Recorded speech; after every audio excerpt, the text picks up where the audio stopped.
काला साया। यूं तो बनारस घाट अपनी खूबसूरती के लिए बहुत प्रचलित है, पर घाट के किनारे कई राज लिए बैठे हैं। ये कहानी शुरू होती है बनारस के घाट के पास बने ममता निवास से, जहाँ प्रिया लाल जोड़े में ममता के घर उसकी बहू बनकर आती है। आओ आओ बहू, घर को अपने पैरों से पवित्र करो। ममता घर की दहलीज पार कर ही रही होती है कि अचानक एक बहुत गंदी सी बास पूरे घर में फैल जाती है।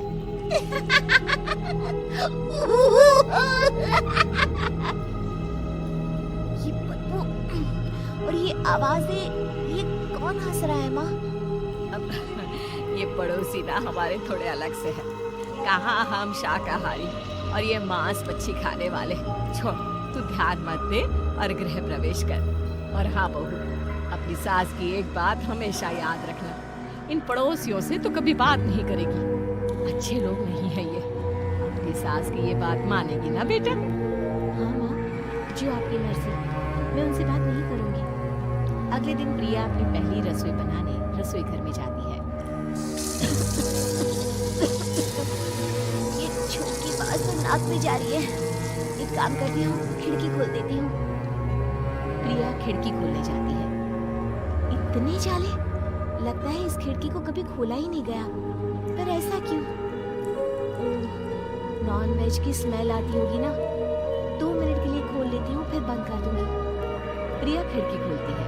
खिड़की खोलते ही उसकी नजर सामने वाले घर की खिड़की पर पड़ती है, जहाँ एक लड़की खड़ी होती है, हाथों में मेहंदी, लाल रंग की साड़ी, बिल्कुल सजी धजी, मानो प्रिया की तरह ही वो भी नई नवेली बहू हो। वो प्रिया को देखकर मुस्कुराती है। हे भगवान, माँ ने तो इनसे बात करने को मना किया था। प्रिया फौरन ही खिड़की बंद कर देती है और तवे पर चढ़ी रोटी की ओर देखने लगती है, पर वहाँ रोटी न होकर मछली पड़ी होती है। ये क्या? पहली ही रसोई में इतनी बड़ी गलती। हे भगवान, अब मैं क्या करूं? प्रिया बहुत डर जाती है और फौरन रसोई की सफाई करने और फिर सभी के लिए खाना बनाने लग जाती है।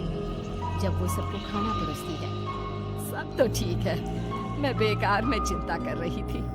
हे भगवान, ऐसे ही बस अपनी कृपा बनाए रखना। रात के वक्त जब सब सो रहे होते हैं, तब प्रिया को पायल की आवाज सुनाई देती है, जिससे उसकी आंख खुल जाती है। ये पायल की आवाज कहाँ से आ रही है? प्रिया उठकर उस आवाज के पीछे छत की सीढ़ियों तक जाती है। तभी उसे बच्चे के रोने की आवाज आती है। प्रिया छत पर जाती है तो क्या देखती है?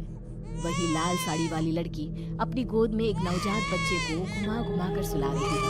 तभी प्रिया की नजर उसके पेट पर पड़ती है। ओह गॉड, ये तो प्रेग्नेंट भी है। सुनिए, बच्चा सो नहीं रहा है क्या? मैं कुछ मदद करूं? नहीं नहीं, आपके घर वालों को अच्छा नहीं लगेगा, मैं संभाल लूंगी। स्नेहा की गोद से बच्चा हाथ मारकर प्रिया की गोद में आने को छटपटाने लगता है। दोनों घर अगल बगल में बने होने के कारण प्रिया उस बच्चे को गोद में ले लेती है। प्रिया के पास आते ही वो सो जाता है। बच्चे का वो स्पर्श रात भर प्रिया भूल नहीं पाती और अगली सुबह वो छत पर कपड़े सुखा रही होती है। तभी उसे एक औरत इशारा करके बुलाती है। स्नेहा कह रही थी बाबू तुम्हारी गोद में आते ही सो गया। मैं गौरी, स्नेहा की माँ हूँ। बहू, घर आना, बाबू को खिला भी लेना। शाम को जब घर पर कोई नहीं रहता, बच्चे से मिलने के लिए प्रिया छिपकर अपनी पड़ोसन के घर चली जाती है और कुछ देर बच्चे को खिलाकर वापस लौट आती है। इसके कुछ दिन बाद ही प्रिया को पता चलता है कि वो माँ बनने वाली है। ममता की खुशी का ठिकाना नहीं रहता।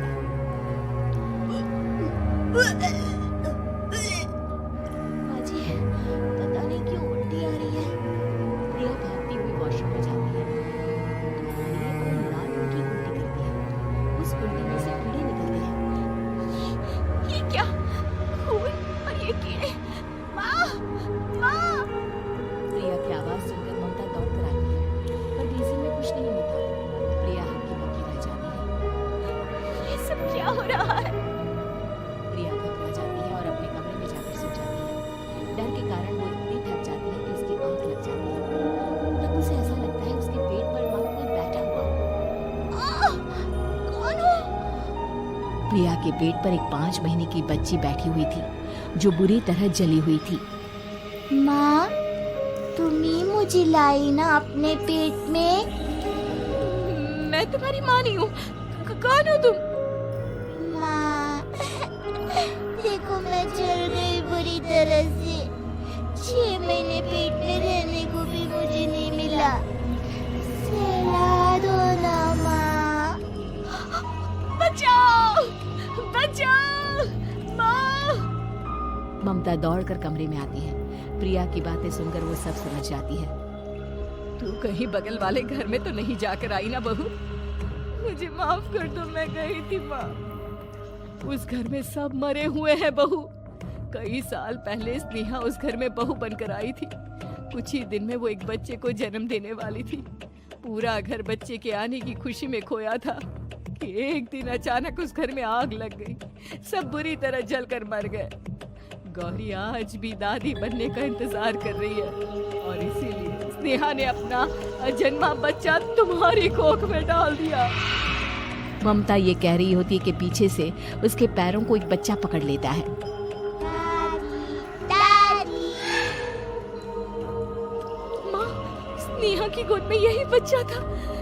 ये बच्चा कौन है फिर? तेरी मौत है। तेरी भी दादी।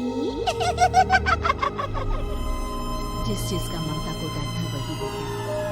ममता निवास के ऊपर मौत ने चादर बिछा दी थी। प्रिया का पेट ऐसे भर जाता है मानो 9 महीने का हो। दुहाग उसके पेट से बाहर निकलते हैं। बहू, संतोष को फोन कर, किसी पंडित जी को बुला बहू। प्रिया का पति भागता हुआ घर आता है। ये तो होना ही था माँ। तेरा बाप तेरे सामने आ गया तो तू सह नहीं पा रही है। स्नेहा घर में आग लगी नहीं थी, माँ ने लगाई थी प्रॉपर्टी की लालच में। और वो बच्चा मेरी पहली पत्नी का बच्चा, मेरा बेटा, जो कि उस आग की चपेट का शिकार हो गया था। मैंने तुमसे ये सब माँ के कहने पर छुपाया था। मुझे माफ कर दो प्रिया। तुम अगर चाहो तो यहाँ से जा सकती हो। मैं तुम्हें किसी भी बंधन में रखना नहीं चाहता। मेरी शादी हुई है आपसे, मैं आपको छोड़ नहीं सकती, पर उससे पहले हमें स्नेहा, उसकी माँ और बच्चे की आत्मा की शांति करवानी होगी। संतोष और ममता गौरी के घर जाते हैं। अंदर सब कुछ जला हुआ होता है। जमीन पर जली हुई लाशें बिखरी हुई थी। ममता रो रो कर अपनी करने की माफी गौरी से मांगती है। प्रिया स्नेहा के घर वालों का अंतिम संस्कार करवा देती है और ममता निवास फिर से आत्माओं के साए से मुक्त हो जाता है।